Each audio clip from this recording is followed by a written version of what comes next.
Musiqa inson qalbiga hamisha quvonch va umid baxsh etadi. Ayniqsa murakkab davolanish jarayonini boshdan kechirayotgan bolalar uchun alohida ahamiyat kasb etadi. Respublika bolalar gematologiyasi, onkologiyasi va klinik immunologiyasi markazida tashkil etilgan xayriya tadbiri ham ana shu maqsadlarni ko'zladi deyish mumkin.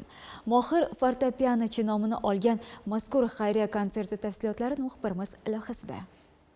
Bolalarga quvonch ulashish, ularning bo'sh vaqtini mazmunli o'tkazish hamda san'atga bo'lgan qiziqishini oshirish maqsadida musiqiy tadbir tashkil etildi. Tadbir doirasida orkestr jamoasi shifoxonada davolanayotgan bolalar uchun maxsus konsert dasturini taqdim etdi. Musiqiy chiqishlar davomida klassik va zamonaviy kuy-qo'shiqlar yangrab, kichik tomoshabinlarga ko'tarinki kayfiyat ulashdi. Fortepiano sadolari va orkestr ijrosi shifoxona muhitiga o'zgacha fayz bag'ishladi. Bugun Bolalar onkologiyasi, gematologiyasi va immunologiyasi ilmiy amaliy markaziga xayriya konsert doirasida 1 milliard so'm miqdorda mablag'lar hadya etilmoqda. Avvalambor mana shu aksiyada aktiv ishtirok etgan barcha insonlarga o'z minnatdorchiligimizni bildirmoqchimiz.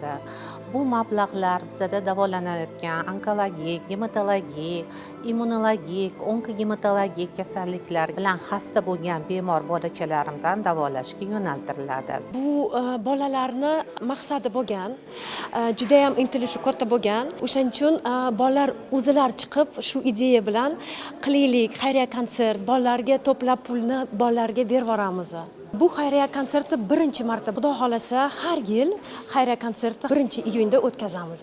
Konsert davomida bolalar nafaqat musiqadan bahramand bo'lishdi, balki san'atning sehrli olami bilan yaqindan tanishish imkoniyatiga ham ega bo'ldi. Ijrochilar tomonidan namoyish etilgan kuylar tinglovchilarda iliq taassurotlar qoldirib, ularga quvonchli lahzalarni hadya etdi. Mohir fortepianochi nomi ostida o'tkazilgan tadbir fortepiano san'atini keng targ'ib etishga qaratilgan loyiha sifatida ham ahamiyatlidir.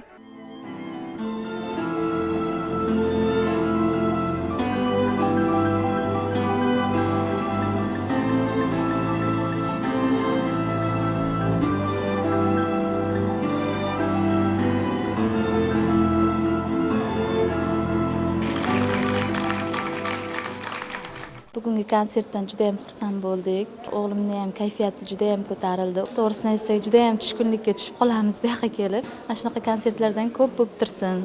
1-iyunda katta xayriya konsert o'tdi va biz 1 milliard so'm yig'dik va shu vaucherni taqdim etdik. O'ylaymanki, shu konsertdan keyin bolalarda umid paydo bo'ladi, xursandchilik paydo bo'ladi. Bugungi konsertda juda katta hayajon edi, chunki men xohlardim har bitta chalgan klavishlarimda, har bitta notalarimda bolalarda katta taassurot uyg'otishni xohlardik. Ta'kidlash joizki, bunday madaniy, ma'rifiy tadbirlar bolalarning bo'sh vaqtini mazmunli tashkil etish bilan birga ularning ruhiy holatini ko'tarishda ham muhim ahamiyat kasb etadi. Zahrobonu Jo'raqul va Sirojiddin Husanov, yoshlar.